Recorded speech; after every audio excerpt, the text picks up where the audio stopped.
Bonjour, j'espère que vous allez bien. Moi, je vais très bien par la grâce de Dieu. Je suis Annie Kaba, alias la femme atypique, alias la femme de ménage. Bienvenue sur ma chaîne YouTube. Sur cette chaîne, je valorise mon métier. Je valorise mes congénères, ces hommes et femmes qui, au quotidien, exercent deux petits métiers pour prendre en charge leurs besoins et les besoins de leur famille. Aujourd'hui, je suis chez un client et je suis un peu embêtée parce que j'ai commencé à utiliser mon premier téléphone et j'avais un problème d'espace.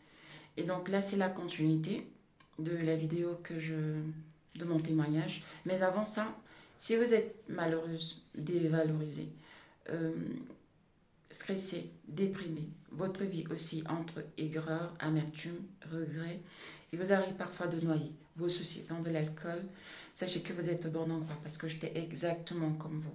J'étais, mais encore pire que vous, j'ai touché le fond jusqu'à ce que je devienne maman et que je décide de donner une autre orientation à ma vie. Et c'était à ce moment que j'ai commencé à chercher des solutions.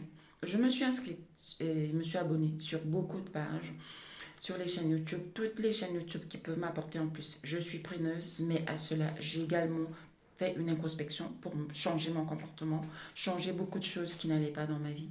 Et bien évidemment, je suis retournée au Seigneur. Donc, je ne te dis pas que ça sera facile, je ne te dis pas qu'il suffit de claquer les doigts pour que ta vie change. Non, il faut que tu prennes conscience que quelque chose ne va pas et ensuite que tu ailles chercher les solutions. Donc, j'étais en train de rendre témoignage, je disais que je suis partie chez une cliente et que c'est très important, quand vous allez chez un client, de pouvoir évaluer en fonction des tâches que la cliente vous donne. Une cliente qui vous dit par exemple nettoyer le sol, nettoyer la salle de bain, nettoyer les chambres, nettoyer les WC, et vous n'avez que 2 heures, vous dites au client non, c'est pas possible, je ne peux pas faire tout ça en 2 heures. C'est très important. Et donc, moi, à mes débuts, je ne savais pas encore faire ça. Donc, je vais chez une cliente à l'époque. Je travaillais encore avec une société qui faisait une mise en relation. Donc, ils me trouvaient des clients. Et donc, quand j'ai accepté la mission, donc ils te proposent des missions et tu acceptes, je suis partie. Ne regardez pas ça, hein. C'est le mot de bienvenue du chien du chat de ma cliente. Donc j'arrive chez cette cliente-là. Quand j'ai choisi la mission, déjà le Saint-Esprit, j'avais choisi la veille et je l'ai choisi parce qu'elle était à 5 minutes de la cliente en question habite à 5 minutes de chez moi. Donc je me dis, c'est à 5 minutes de marche de chez moi, donc c'est pas grave. Sauf que le Saint-Esprit m'a dit, Annick, n'accepte pas cette mission. Je n'ai pas écouté parce que je me suis dit que c'était à côté de chez moi. Je suis partie. Quand j'arrive, je sais pas pourquoi mes lèvres sont sèches. Quand j'arrive, la cliente me donne les différentes missions, enfin les différentes tâches. Le Saint-Esprit me dit, Annick, cette cliente va te causer des problèmes. Dis-lui que ce qu'elle te demande de faire, en 4 heures, tu ne peux pas faire tout ça. Je me suis dit, bon, à l'époque, j'étais encore très timide, j'avais peur de m'affirmer. Et donc, je n'ai pas osé dire à la cliente que c'était pas possible. Il fallait faire le rangement de son linge dans sa chambre, il fallait donc le ranger dans les boîtes. Je n'avais jamais fait ça. Donc, j'ai beaucoup appris sur le terrain. Il fallait faire son lit. Ensuite, il fallait nettoyer et ranger son lit. Il y avait beaucoup de saleté sous son lit. J'ai dû nettoyer tout ça. Il y avait des objets, des trucs vraiment, c'était très sale parce que c'est une cliente qui voyage beaucoup, donc la saleté s'est accumulée. Donc, j'ai passé environ 1h40 dans sa chambre, environ 1h30 dans sa cuisine parce qu'elle était très sale. J'ai nettoyé machine à café, micro-ondes. Vraiment, c'était très sale. Et moi, j'aime prendre le temps de bien travailler. Et ensuite, il fallait que j'aille nettoyer son salon, que j'aspire bien les fauteuils, que je soulève les coussins, que je nettoie la moquette, je soulève la moquette. Vraiment, c'était un ménage approfondi. Je n'ai pas pu finir parce que j'avais déjà fait un débordement de 30 minutes. Il était hors de question que je fasse 5 heures chez cette dame alors qu'elle n'allait me payer que 4 heures. Et donc, je lui dis que je m'en vais. Je lui explique que voilà, je n'ai pas pu finir. Le Saint-Esprit me dit, je t'ai dit quand tu es arrivé ici. Déjà, je t'ai dit hier de ne pas accepter cette mission. Tu ne m'as pas écouté. Tu t'es entêté, tu es venu. Je t'ai dit, ok. Comme tu es venu, dis à cette dame que le temps qu'elle te demande de faire ne sera pas assez. Je n'ai pas écouté. Quand je suis partie, la cliente déjà n'était pas contente parce que je n'ai pas fini. Parce que selon elle, 4 heures c'était largement suffisant pour finir tout ça. Et elle avait payé presque 100 euros parce que c'était 24 euros de l'heure. Donc, ouais, 4 heures, elle avait payé environ 100 euros. Je sais pas. Bon, faites le calcul, mais c'est moins de 100 euros. Donc, quand elle va aller chercher, déjà, elle était fâchée parce que je n'avais pas pu faire la salle de bain. Et la salle de bain, c'était un bazar parce que j'avais vu, c'était pas possible que je puisse travailler. Enfin, si je voulais vraiment faire ce travail à fond, il me fallait encore minimum 1h30 pour la salle de bain. Et comme j'avais déjà fait 4h30, donc je lui avais déjà gratifié de 30 minutes.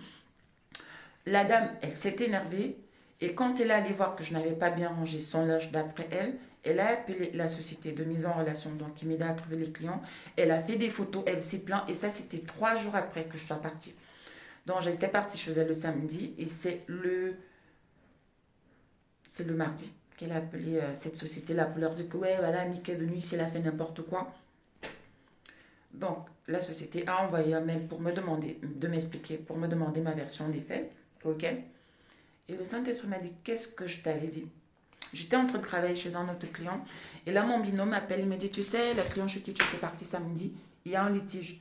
Et là, le Saint-Esprit me dit, qu'est-ce que je t'avais dit? Et donc, j'en profite pour faire un témoignage pour dire que quand on est enfant de Dieu, il faut toujours écouter, surtout quand vous faites le choix de confier votre projet, confier votre vie, de confier votre mission, de votre journée au Seigneur. Il faut faire très très attention quand le Saint-Esprit vous dit un truc, parce que c'est ce jour-là, le vendredi soir, quand j'avais accepté la mission, quand le Saint-Esprit m'a dit non, Annick n'accepte pas cette mission, si j'avais écouté, je ne me serais pas retrouvée dans ces problèmes-là.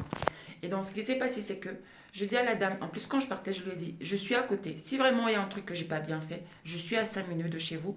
Envoyez-moi un SMS, appelez-moi et je vais venir compléter un. Je suis vraiment à côté. Sauf que non, elle a choisi d'appeler la société de mise en relation, de se plaindre. Bon, on lui a proposé un geste commercial. Et à moi, je lui dis, bah merci beaucoup. Je vous ai pourtant dit que si vous n'êtes pas satisfaite, s'il y a un truc que j'ai pas bien fait, je n'ai pas dit que je n'ai pas fini, mais que je n'ai pas bien fait. Donc pour le linge, je pouvais par exemple me dire, Annick, tu n'as pas bien plié mon linge. Soit tu reviens le faire, soit on organise une autre séance pour que tu viennes le faire. Elle a préféré aller dénoncer à la société de mise en relation. Mal lui en a pris parce que moi, j'avais déjà créé ma boîte. De toute façon, je commençais déjà à avoir mes clients. Donc limite, c'était un compliment. Et donc la société me demande de m'expliquer. Je n'ai pas trouvé bon de le faire parce que déjà, j'ai pas trouvé le temps. En fait, c'est des gens qui disent qu'ils sont une société de mise en relation, mais c'est des employeurs déguisés. Ils vous prennent une com derrière, mais c'est vous qui vous tapez la facturation, c'est vous qui vous tapez les déclarations à l'URSSAF. Bref, si vous voulez, c'est des employeurs déguisés, peinards, tranquilles. Et donc, je commençais déjà à en avoir marre de leur fonctionnement. Et donc, c'était vraiment la goutte d'eau qui a fait en sorte que j'arrête avec eux parce qu'ils attendaient que je m'explique. Et ils m'ont dit, ouais, t'as 48 heures si tu ne t'expliques pas. On met un terme à notre contrat. J'ai dit intérieurement, bon débarras. Donc tout ça pour dire que bon, là c'était en moindre mal, mais ça aurait vraiment été plus difficile. Et c'est pour ça que c'est important d'écouter le Saint-Esprit, parce qu'il nous prévient toujours. Et je me répète, quand vous allez chez un client qui vous demande de faire des choses, prenez le temps d'évaluer ce que le client vous dit. Et en fonction des tâches, dites-lui ce que vous me demandez de faire. Je ne pourrais pas faire ça en si peu de temps. Et vous lui dites, soit il vous ajoute du temps, soit vous lui dites, ok, je peux tout faire, mais en ce moment-là, ça ne sera pas en profondeur. Ou vous lui dites, vous me rédigez les tâches. Mais il faut vraiment le faire avant de commencer.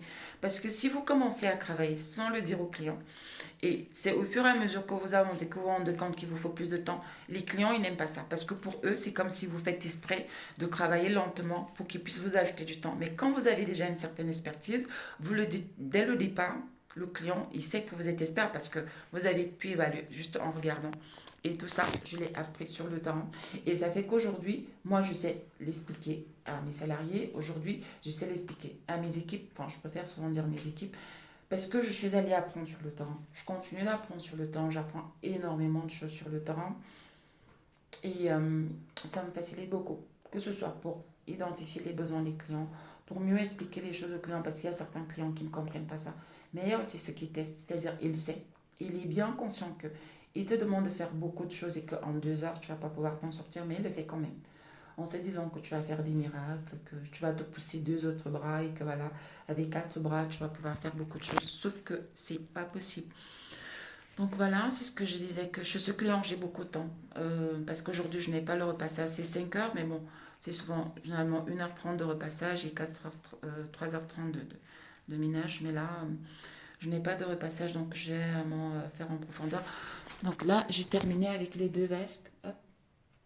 Je disais qu'il fallait nettoyer ça. Il faut aller en profondeur, bien nettoyer partout là-bas derrière. J'ai commencé à le faire. Donc là, je peux encore nettoyer le miroir. Et ensuite, bon, ce que vous voyez là, c'est pas de la saleté, hein, c'est des taches parce que les vases sont déjà un peu tachés. Donc là, il me reste à faire cette partie-là. Donc ça, c'est l'avant. Je vais peut-être faire une vidéo tout à l'heure pour faire l'après, je sais pas. Mais il faut que je speed parce que J'ai perdu un peu de temps là. Hop, voilà. Donc ça c'est la poubelle et je disais aussi que c'est très important. Quand vous arrivez dans une pièce, toujours vérifier s'il y a une poubelle. Vous la mettez en évidence pour ne pas avoir à oublier.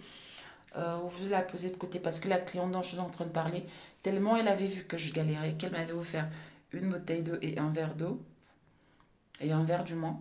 J'ai bu et j'étais à fond. À un moment, le Saint-Esprit m'a dit Annick, prends ce verre et cette bouteille, tu vas mettre dans la cuisine. Mais je me suis dit, bon, je vais la prendre quand je vais sortir, quand je vais finir de nettoyer la chambre. Sauf que j'ai oublié. Et ça aussi, c'est une chose qui a énervé la dame. Parce qu'il y a eu échange de SMS. On a commencé à s'échanger des SMS. Vous connaissez les femmes. Et à un moment, elle me dit, ouais, je vais aller déposer plainte contre toi pour harcèlement. Je dis, what? Et mon binôme qui me disait, mais Annick, je t'ai déjà dit que ça ne vaut pas la peine, laisse tomber. Et moi, je disais à mon binôme, vous savez, les femmes, non, il ne faut pas que je me laisse faire. Bon, ça c'était avant, ça c'est les histoires de l'ego, je suis plus comme ça. Je fais, non, il faut que je lui montre que je sais me fâcher. Et je parlais, on s'envoyait des SMS, c'était houleux. Enfin, elle me disait des méchancetés, mais moi je ne disais pas, j'esquivais, j'évitais de l'insulter, ou même je lui lançais plus, c'était vraiment plus des pics que je lui lançais. Je lui disais par exemple, dit ouais, ça ne m'étonne pas que tu vives avec un chat. Et quand je lui ai dit ça, elle n'a pas supporté. Elle m'a dit, je vais aller déposer plainte contre. Pourquoi mes lèvres sont sèches? Elle m'a dit, je vais aller déposer plainte contre toi pour harcèlement. Ah, mais je voulais pas la lâcher, hein. Je voulais pas du tout la lâcher, bref. Donc, c'est très, très important. C'est vraiment ces petits détails-là qui font déjà que tu montres au client que tu connais ton métier. Quand tu plantes le décor dès le début. Et avant de sortir d'une pièce, tu fais un balayage. Tu vérifies si tout est en place, si tu n'as rien oublié, si tu n'as rien laissé traîner. Parce que quand le client va arriver, la première chose qu'il va voir, c'est ça. C'est ça que tu auras oublié quand tu vas sortir. Hum, c'est quoi d'autre? C'est ça que tu vas oublier parce que tu étais en train de speeder, tu es parti. Et c'est très très important, un léger balayage. Et moi, ce que je conseille souvent aux salariés aussi, c'est toujours d'avoir soit une sorte de lingette comme ça, ou même avoir un petit bout de papier toilette, ou quand vous avez déjà bien nettoyé le sol, vraiment en sortant, vous vérifiez là. C'est souvent à ce niveau-là parce que les saletés sont souvent coincées là. Et vous nettoyez avec votre bout de lingette microfibre, ou même avec votre bout de, de papier toilette pour vraiment enlever les petits résidus de saleté. Je vais mettre cette vidéo à pause, je vais faire le ménage et puis je vais vous montrer à quoi ça va ressembler après. À tout de suite. Voilà ce que ça donne à la fin, une fois que j'ai terminé.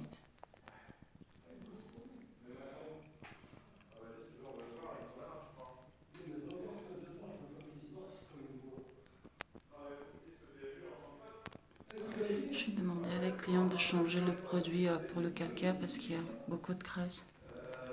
Ah. Et voilà, dans la baignoire, il y a tous les